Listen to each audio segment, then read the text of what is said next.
Salut à tous, on se retrouve aujourd'hui pour parler du FC Barcelone en ce mercredi 26 novembre et on commence tout d'abord avec la Champions League et le déplacement hier soir du côté de Stamford Bridge où la soirée a été très compliquée pour les Blaugrana. Défaite 3-0 du côté de Chelsea, donc un match très compliqué. Pourquoi ? Parce que déjà en face c'était une belle équipe, bien sûr une Chelsea, et surtout toute la deuxième mi-temps t'as joué avec un joueur en moins vu qu'Araujo a pris double jaune juste avant la mi-temps et du coup carte rouge, ce qui a pénalisé totalement le Barça pour essayer de faire un retour en gros dans ce match. Donc voilà, donc du coup ça fait de nouveau une défaite et c'est que ce début de saison en Ligue des Champions n'est pas bon. Regardez sur les 5 premiers matchs les gars, donc il y a 2 victoires, oui, Newcastle et Olympiakos, mais il y a 2 défaites, donc Chelsea et le PSG et un match nul contre Bruges. Là sur les 2 derniers matchs, les 2 déplacements, tu as pris seulement 1 point sur 6 possibles avec le point pris du côté de Bruges, 3 partout, donc voilà, en plus tu prends beaucoup de buts, t'en prends 3 contre Chelsea, t'en prends 3 contre Bruges, t'en prends après 1 contre l'Olympiakos, 2 contre le PSG. À chaque match tu prends des buts et bien sûr c'est un problème bien sûr pour gagner les rencontres. La défaite 3-0 du Barça face à Chelsea, la plus large subie par Hansi Flick en 37 matchs de Ligue des Champions, peu importe l'équipe qui l'entraîne, que ce soit le Barça ou même le Bayern à l'époque, jamais il avait concédé une défaite avec une défaite 3-0 en gros. C'est également la première fois qu'une équipe de l'entraîneur allemand ne marque pas lors d'un match de Ligue des Champions. C'est vrai que le Barça n'a pas réussi à marquer et pour la première fois depuis 53 matchs consécutifs, le Barça a terminé une rencontre sans avoir réussi à marquer le moindre but. Donc la dernière fois que c'est arrivé que le Barça fasse un match sans marquer, c'était face à Leganés le 15 décembre 2024. Tiens, ça allait bientôt faire dans 3 semaines, ça allait bientôt faire un an que le Barça chaque match marque au moins un but. Et du coup là, ce match, le Barça n'a pas réussi à trouver la faille. S'ils ont pu marquer Koundé, mais voilà, contre son camp, malheureusement. Hansi Flick, les gars, en conférence de presse, donc il a parlé bien sûr de cette défaite. Donc tout d'abord, nous avons eu des occasions de marquer le premier but, mais nous ne les avons pas concrétisées. C'est que si tu marques pas tes occasions, tu te fais punir et ça a été le cas. Ensuite, nous avons perdu le ballon facilement et nous devons analyser cela. Nous avons beaucoup joué à 10 et Chelsea est une très bonne équipe balle au pied. C'est quelque chose que nous devons accepter. Ça sera difficile de terminer dans les 8 premiers, mais ce n'est pas impossible, c'est vrai, parce qu'on en a pu voir les matchs. Donc là, il reste plus que 3 matchs avec les 3 dernières équipes. Donc il y a Francfort à domicile, 2 équipes à domicile et une équipe à l'extérieur. Donc il y a Francfort, Copenhague et le Slavia Prague. Donc là, normalement, tu dois faire 9 sur 9. Et même si tu prends les 9 points, c'est pas sûr. Tout dépend des résultats des équipes qui sont devant le Barça bien sûr par rapport à ce top 8 qui est l'objectif bien sûr du club. N'oubliez pas que la saison dernière le Barça a fini 2e, donc voilà, c'est pas non plus impossible. C'est possible, il faudra déjà gagner les 3 derniers matchs, ça c'est sûr et certain bien sûr pour le FC Barcelone s'ils veulent atteindre bien sûr ce top 8 et le C bien évidemment. Hansi Flick. Toujours avec lui, donc nous devons accepter cette défaite. Je suis optimiste pour les prochains matchs. Voilà, avec 2 réceptions comme au Camp Nou. Voilà, il y a un déplacement. Plus trop, ce sera le déplacement. J'ai aussi constaté des points positifs. Il nous faut analyser et corriger les points négatifs. C'est sûr que cela nous allons travailler. Je suis ravi du retour de Rafinha et de Rashford. Qu'on peut jouer hier. Donc Hansi Flick à propos du carton rouge de Araujo. Le premier carton jaune était pour contestation. Je devrais revoir l'action. Le second fait simplement partie du jeu où il fait un gros tacle comme il découpe totalement. Curé là il le sait. En plus il prend jaune avant.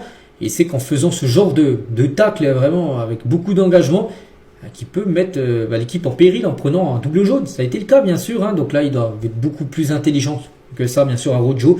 Nous devons être plus offensifs dans certaines situations. Je veux du dynamisme bien sûr dans mon équipe et surtout il fait une faute. La faute sur Cucurella, plus de 35 mètres des buts. C'est pas non plus une faute à l'embord de la surface. On peut peut-être faire mieux, peut-être pas faire faute, j'en sais rien, mais bon, il a fait faute et bien sûr à 10 contre 11, ça a été après mission impossible. Ce n'est pas facile de jouer contre des équipes comme Chelsea, surtout lorsqu'elles ont un joueur de plus. Il y a beaucoup de points à améliorer, c'est clair, mais comme je l'ai déjà dit, il y a aussi des aspects positifs à retenir. C'est vrai qu'il retient quelques points de bons lors de ce match. Hier, il n'y en a pas beaucoup, mais il y en a quelques-uns.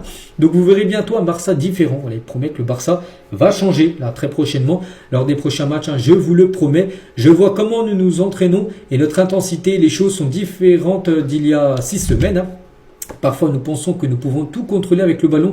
Mais ici, en Ligue des Champions et surtout ici contre un club qui est 2e de Première Ligue, ce n'est pas le cas. Voilà, parce que Chelsea est une redoutable équipe, bien sûr, on va pas se mentir. Voilà, ils font partie des meilleures équipes d'Europe actuellement, Chelsea. Donc, ça a été un beau combat.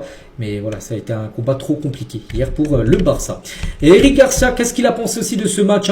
C'est une défaite très douloureuse. En seconde période, nous avons essayé de tenir le coup. Et le résultat nous fait mal parce que 3-0, c'est quand même grosse défaite. Donc nous arrivions après avoir réalisé une bonne performance contre Bilbao, bien sûr 4-0 dans notre stade. Et je pense que nous avons bien commencé le match. Nous avons eu de très bonnes occasions et nous avons encaissé un but sur coup de pied arrêté. Après cela, nous avons essayé de tenir le coup et de contre-attaquer. Mais le 2-0 nous a fait mal, c'est que le 2-0... avec en plus le jour en moins, voilà, ça a été, on va dire, c'était le tournant du match. Bon, il y a eu le carton rouge, bien sûr, mais aussi ce 2-0 là, tu savais qu'après c'était pratiquement mission impossible pour revenir. Et je pense qu'il se dégageait facilement de notre pression. Et je pense que nous ne savions pas comment bien ajuster notre positionnement. Voilà, alors, de cette équipe qui a mis une grosse intensité, bien sûr, l'équipe de Chelsea. Rashford aussi, qui connaît très bien, bien sûr, l'équipe de Chelsea, vu qu'à souvent avant il l'affrontait avec Manchester. C'était un match compliqué, c'est certain. On a essayé de se ressaisir et d'analyser la situation, mais Joadis nous a beaucoup pénalisé. Il faut qu'on fasse mieux au prochain match. Oui. Il faudra faire mieux, bien évidemment, surtout en Ligue des Champions, parce que là, il faudra prendre des points. Attention, parce que bon, je pense que le Barça, il y aura une place dans le top 24, bien sûr. Mais voilà, le Barça doit finir dans le top 8. Et comme j'ai dit, il faut gagner absolument les 3 derniers matchs et espérer des faux pas des équipes devant le Barça. Juan Garcia aussi, 3-0, c'est qu'il a pris 3 buts. Après, voilà, on se dit, oui... ça a été Chesney, il a pris autant, je pense. Voilà, ça a été un match compliqué. Après, il pouvait pas tout arrêter. C'est un joueur en moins, c'est plus compliqué, c'est clair. Tant qu'il y a des chances d'accéder au top 8, il n'y a pas d'autre choix que d'essayer. Et le message du vestiaire à la mi-temps était de mettre beaucoup d'énergie, de continuer à jouer et de profiter des opportunités qui pourraient se présenter. Voilà ce qui avait été dit à la mi-temps quand Hansi Flick disait que déjà le Barça perdait 1-0 avec un joueur en moins. Le message était de continuer à jouer, de jouer le jeu, bien sûr, du FC Barcelone. On peut parler aussi de Lamine Yamal, donc a vécu un match très compliqué, Lamine. C'est que lors des derniers gros matchs, voilà, ce match-là, le match par exemple contre le Real aussi, où il était beaucoup attendu. À chaque fois, il passe à côté de ses rencontres, Lamine. Après, ça arrive, les gars. Il a 18 ans. Voilà, la défaite n'est pas à cause de Lamine Yamal. Voilà, c'est lui et toute l'équipe, bien sûr, du Barça. Mais en tout cas, ça a été compliqué. Cucurella, il a très bien scellé, il a même été élu homme du match. Donc il est même sorti, il restait plus que 10 minutes, ça ne va rien de le laisser tout le match, il aurait pu même se blesser en fin de match. Voilà, vous savez que le score ne pouvait pas revenir, le match était perdu. C'est pour ça que Baldé l'a remplacé, bien sûr, en fin de rencontre. Et Lamine Yamal a encore sorti une story Instagram avant le match. Je me sens de nouveau moi-même, revigoré, ressourcé, rien ne m'empêchera d'être moi-même. Voilà, mais c'est vrai que souvent quand il met ses stories Instagram, bon, je sais pas, ça a surmotivé, bien sûr, l'équipe de Chelsea, comme ça avait pu être le cas face au Real, où là, le Real avait été surmotivé avant d'affronter le Barça de Lamine Yamal. Mais en tout cas, c'est quand il met ses stories, souvent le Barça perd. Peut-être éviter de les mettre là maintenant pour Lamine Yamal. On peut parler de Frenkie de Jong, donc Frenkie de Jong, ça a été compliqué comme le reste de l'équipe.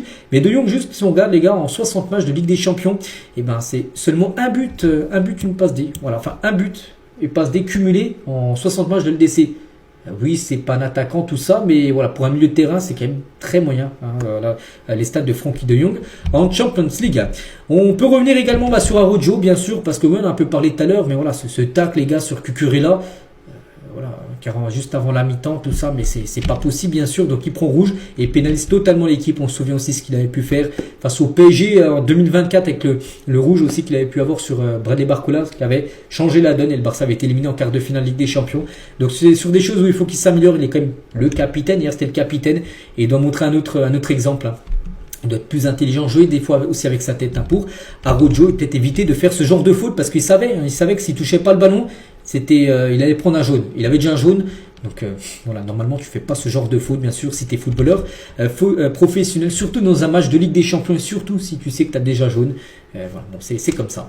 Bref, maintenant il faut penser au futur parce que ce match contre Chelsea a été joué, voilà, c'est défaite. Donc maintenant focus sur le prochain match, et le prochain match c'est Alaves, bon c'est à Barcelone mais contre Alaves, c'est le 29. Donc le 29 c'est mercredi, qu'est-ce que je dis, on est mercredi, c'est samedi. Voilà, samedi après-midi.